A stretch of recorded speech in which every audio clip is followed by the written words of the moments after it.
हैराण झालेले आहे. संध्याकाळपर्यंत लाईन संपणार नाही असं वाटतं. आणि या एवढ्या उन्हामध्ये पाण्याची व्यवस्था व्हायला होती ती नाही आहे. त्याच्यामुळे महिलांची फार तारांबळ होते.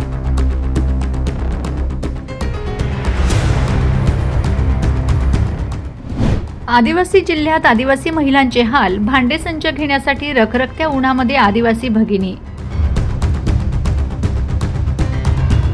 या आदिवासी भगिनींच्या मदतीला कोणता नेता धावून येतो पाहूया.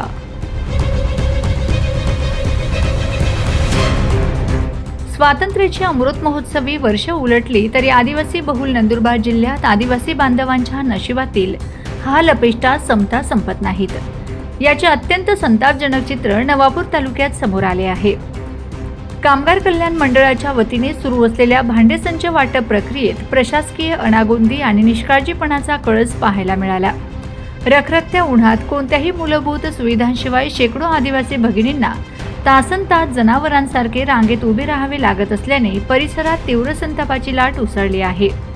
लोकप्रतिनिधी आणि वातानुकूलित केबिनमध्ये बसून मनमानी कारभार करणारे काही अधिकारी आता या भगिनींच्या मदतीला धावून येणार का, की नेहमीप्रमाणे या समस्येकडे डोळेझाक करणार, असा जळजळीत सवाल आता उपस्थित केला जात आहे. कामगार कल्याण मंडळाकडून मिळणारा भाडेसंच घेण्यासाठी नवापूर आणि परिसरातील शेकडो महिलांनी पहाटेपासूनच केंद्रावर गर्दी केली होती. मात्र प्रशासनाने या गर्दीचे कोणतेही नियोजन केले नव्हते. मेच्या या रखरखत्या उन्हात महिलांसाठी पुरेशी मंडपाची व्यवस्था करण्यात आली नाही. पाण्यासाठी वणवण. प्रचंड उकाड्यात घसा कोरडा पडत असताना प्रशासनाकडून पुरेशा पिण्याची पाण्याची व्यवस्था करण्यात आली नव्हती. भांडे वाटपच्या ठिकाणी ना पंखे चालू होते ना कूलर. त्यातच दिवसभरात तब्बल 4 वेळा वीज पुरवठा खंडित झाला.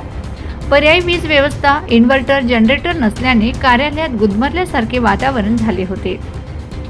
जनावरांनाही यापेक्षा चांगली व्यवस्था केली जाते, पण आम्हाला माणूस म्हणूनही वागणूक दिली जात नाही.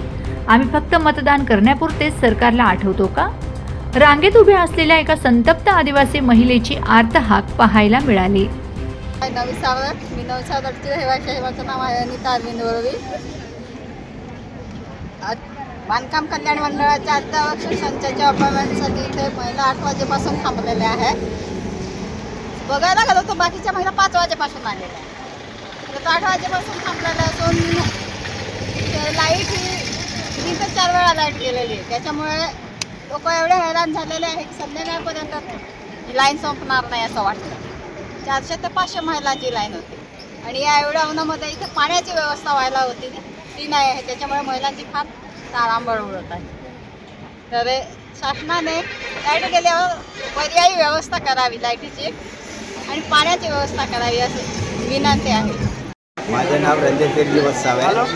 मी समरबिगरहून 6 वाजेपासून आलो आहे. इथे काही पाण्याची व्यवस्था नाही किंवा लाईटीची व्यवस्था नाही. इथे इन्व्हर्टर किंवा जनरेटर काहीतरी पाहिजे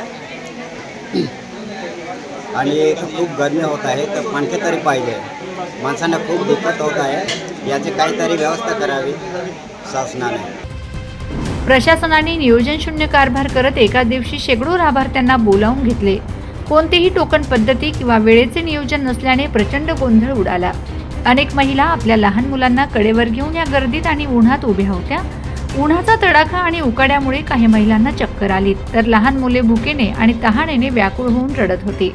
या अमानुष प्रकारामुळे प्रशासनाची संवेदनशीलता पूर्णपणे मेलेली आहे का, असा प्रश्न नागरिक विचारत आहेत.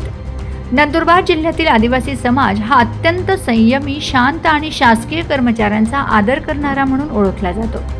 परंतु आदिवासींच्या याच संयमाचा गैरफायदा येथील काही मनमानी अधिकारी घेत आहेत. या अधिकाऱ्यांवर कोणाचाही अंकुश राहिलेला नाही. निवडणुका आल्या की आदिवासींच्या दारात नतमस्तक होणारे राजकीय पुढारी आता या महिलांचे हाल उघड्या डोळ्यांनी पाहत आहेत का? या लोकप्रतिनिधींना या भगिनींचे अश्रू का दिसत नाहीत? कामगारांच्या कल्याणासाठी स्थापन झालेल्या मंडळाकडूनच जर कामगार महिलांची अशी क्रूर थट्टा केली जात असेल तर ते खपवून घेतले जाणार नाही. संबंधित बेजबाबदार अधिकाऱ्यांवर तात्काळ कारवाई करून व्यवस्था न सुधारल्यास सर्व आदिवासी भगिनी आणि कामगार बांधव मिळून प्रशासनाविरुद्ध तीव्र ठिय्या आंदोलन छेडतील, असा कडक इशारा महिलांनी दिला आहे.